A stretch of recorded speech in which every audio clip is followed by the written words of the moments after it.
And the graph on the right is basically showing that in lower intensity exercises, we mainly use fats. And as the intensity increases, you can see that we begin to use more carbohydrates. And as we explained why, because carbohydrates are much more easily broken down and they are just better suited for anaerobic exercises to provide more energy. And athletes can use the strategy of carbo loading, which is sort of days before the race, they don't eat any carbohydrates at all, so their glycogen stores completely deplete. And then afterwards, when they start to eat carbs a couple of days before the race, their glycogen stores actually sort of increase to more than they actually were before. And it holds on to the glycogen and doesn't want to dissociate it because it's vital for the body. And therefore it's released over time. And the athlete then sort of prolongs the time they need to use their fat stores, because if they do have to use their fat stores, it means they have to sort of decrease their intensity in order to allow the fat stores to be broken down.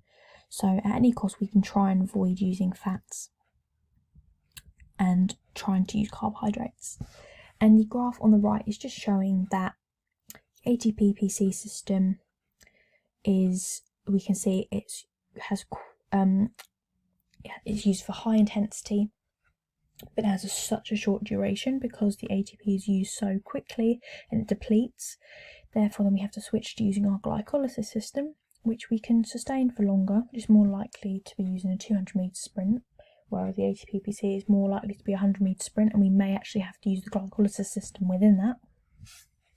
And the oxidative system is the aerobic system, and this shows that we do have to actually work anaerobically before our aerobic system can actually become dominant, and this we can sustain for over 120 seconds, as this is more our endurance sort of athletes and their exercises. Now we are going to look at the skeletal system adaptations. And in anaerobic sports, there are adaptations we can make to our skeletal system in order to make it more efficient during exercise. So by taking part in long-term training, we can help to improve and stimulate this system better. And by strength training, we can prevent the diseases of osteoarthritis and osteoporosis, so we can reduce the risk of injury.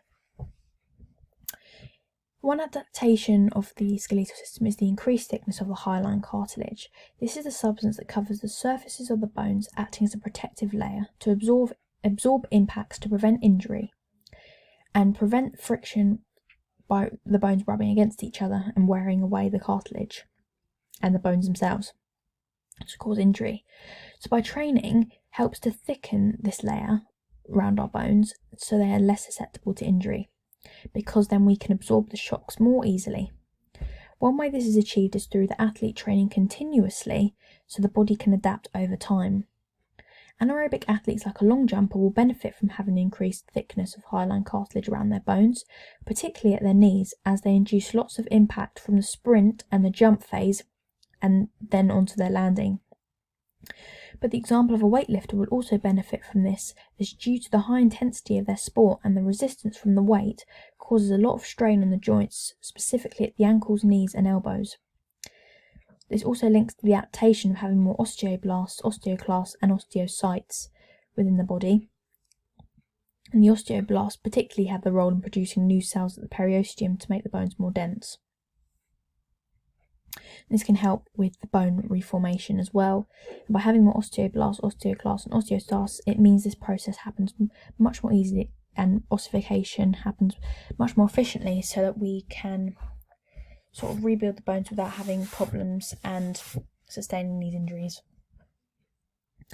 Another adaptation is the mineral content within the bones.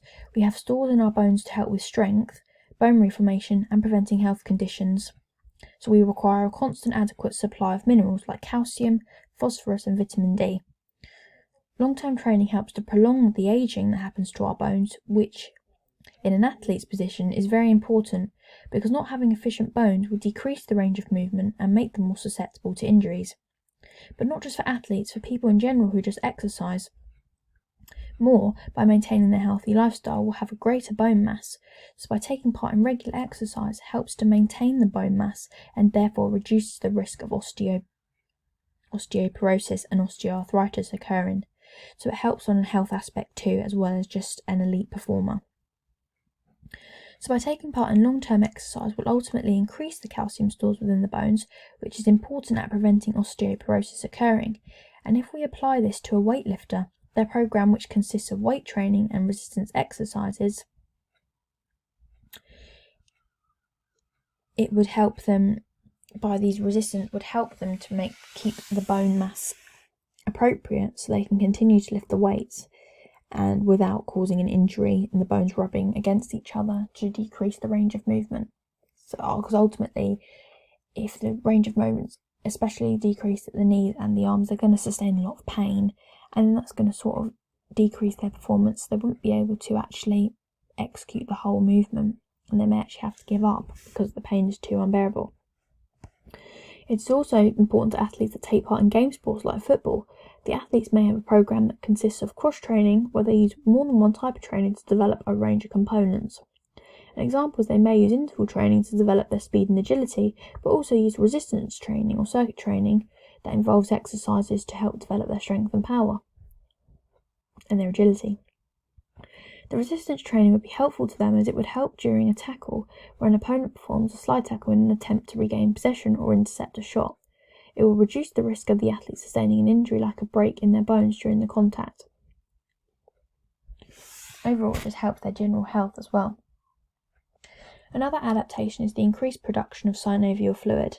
The synovial fluid plays a vital role in preventing friction between two bones during a movement, so it acts as a lubricant to lubricate the joint to allow the smooth movement, so the bones don't wear away. It is secreted from the synovial membrane, and the production of it can be increased during exercise, where actions that are being repeated. The joints will require more fluid in order to maintain the movement and allow the athlete to execute them smoothly.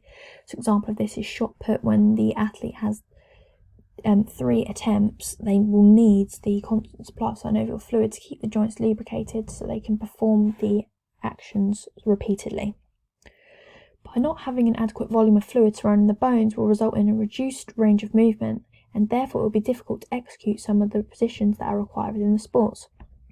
For example, a gymnast would need sufficient lubrication of the joints due to the majority of the movements requiring the body to bend into complex shapes, like performing a front walkover requires the gymnast to maintain their body weight on their hands and their wrists while bending their back and then their ankles as they begin to stand up in the ending phase. So particularly the wrists, but also the shoulders play a role, and without them being able to perform their circumduction movements due to being a ball and socket joint and condyloid joint that provides a large range of movement in a circular motion, the gymnast would be at risk of a dislocation or experiencing pain when executing the move, and therefore may not be able to perform it properly due to the friction causing pain.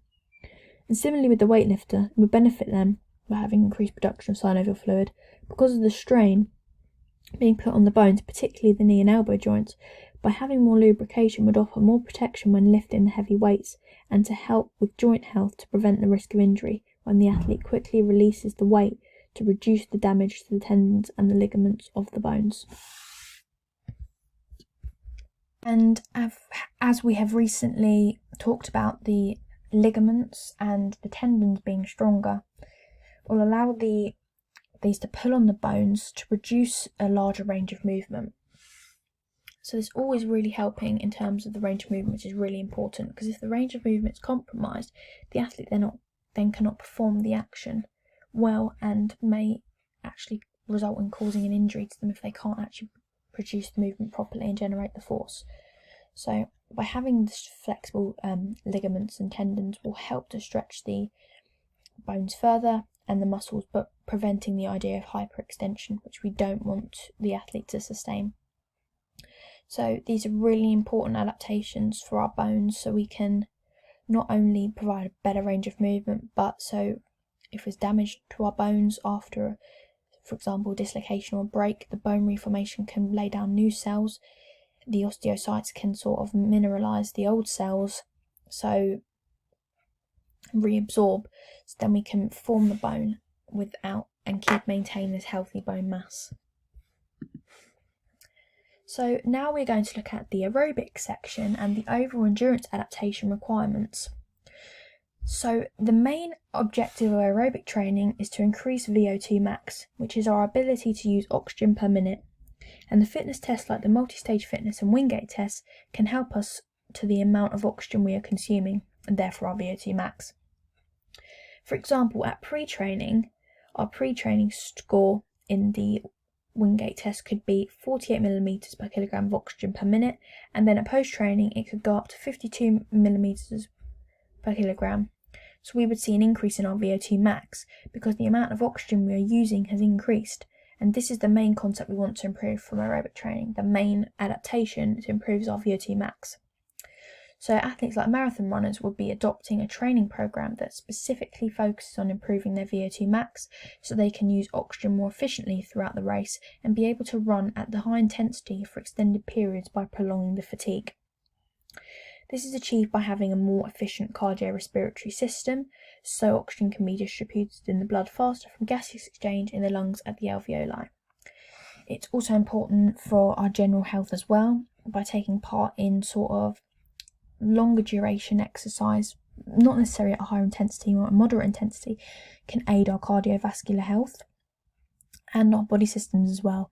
So this helps to prevent the risk of cardiovascular and respiratory diseases, which we're going to look at later on, but it allows us to maintain our health so that we can maintain our everyday tasks without compromising our independence, and just so we can remain our overall fitness really as well. It's really important so that we can maintain health. Now we are going to look at the cardiovascular system adaptations, the aerobic adaptations. As we mentioned before, there were no anaerobic hardly adaptations, and they're mainly all aerobic. So now we're going to address some of these. And the main one is hypertrophy of the heart muscles, the cardiac muscles in the heart and the myocardium overall. The hypertrophy overall increases the muscle tone of the heart, so the myocardium is able to pump more oxygen in the blood around the body, and this is because the heart, but particularly the left ventricle muscle, gets stronger and increases in size in order to deliver more blood to the whole body. So this aids its vital role. The left ventricle is always thicker than the right ventricle because of its role. It has to pump to the whole body, whereas the right ventricle only has to pump to the lungs. So the left ventricle has a much larger role in terms of pumping oxygenated blood. This will result in a higher stroke volume, and this means we are able to pump out more blood from the heart per beat, so we can deliver more oxygen and nutrients like glucose, fats and vitamins in the blood in order to benefit the performer.